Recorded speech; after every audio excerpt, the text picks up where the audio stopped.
Good evening friends. ચોમાસું આવવાની તૈયારી હવે 10-15 દિવસમાં, એટલે માટીને અમુક જે પ્લાન્ટ થઈ ગયા હોય માટી ખાલી કરી એને સૂકવી દેવાનું. 1-2 દિવસનો તડકો ખોડાવી દઈએ એટલે એની અંદર ફંગસ કે નિમેટો કે કંઈ હોય તો નીકળી જાય. મારું એ બધું કામ અત્યારે ચાલુ છે.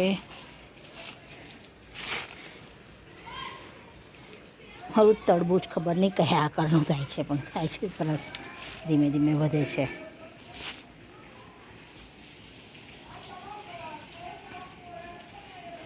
જાસૂદ,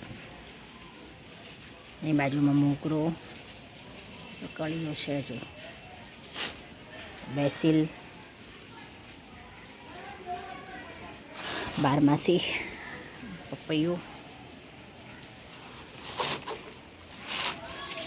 ઓલ સ્પાઇસનો પ્લાન્ટ, તુલસી રેગ્યુલર, એની અંદર આમાં મોગરો છે, આ પપૈયાની સાથે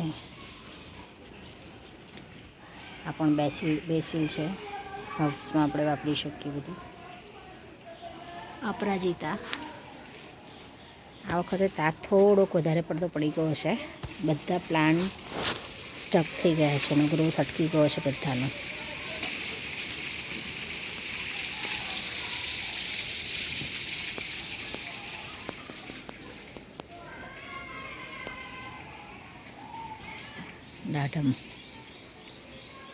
દાડમ પર એક બે દેખાતા હતા, તે અત્યારે તો દેખાતા નથી. લીંબુ,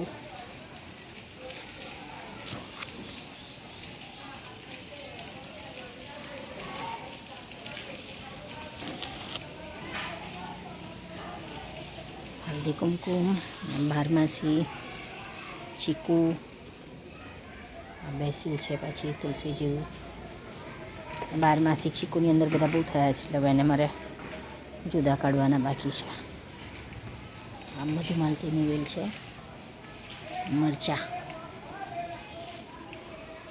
બેસિલ છે,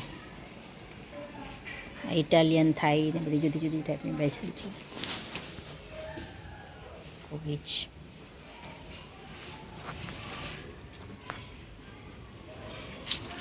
સક્કરિયાનો વેલો છે, બીલી, બેલપત્ર કહીએ તે.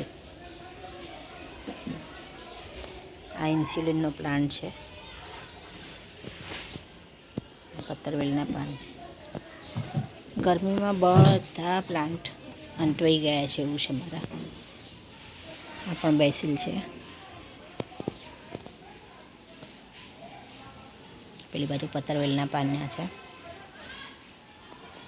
બસ હવે 2 દિવસ હજુ એને તાપ બતાવી માટીને પાછા ભરી દઈશું. પેલી બાજુના મેં ઓલરેડી ખાલી કરીને ભરી દીધા છે. બીજા કુંડામાં જેમાંથી ખરેખર બધું પાક થઈ ગયું હોય એ પણ આવી રીતે ખાલી કરી તપી દેવાની અને પછી ભરી દેવાની. એમાં થોડું ઘણું ખાતર છે, નીમખલી છે, બધું મિક્સ કરીને. આ બીન્સ છે. Thank you friends. જો અહીંયાથી આપણે મારા નીચેના ગાર્ડનનું એ જોઈએ, દેખાય છે કે નહીં.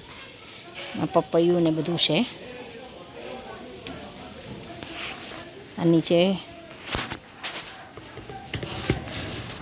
1000 લીટરની ટાંકીની અંદર દૂધીને બધું નાખ્યું છે.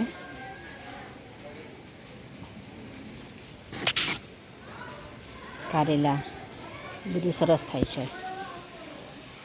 પેલી બાજુ ખૂણામાં કેળ છે.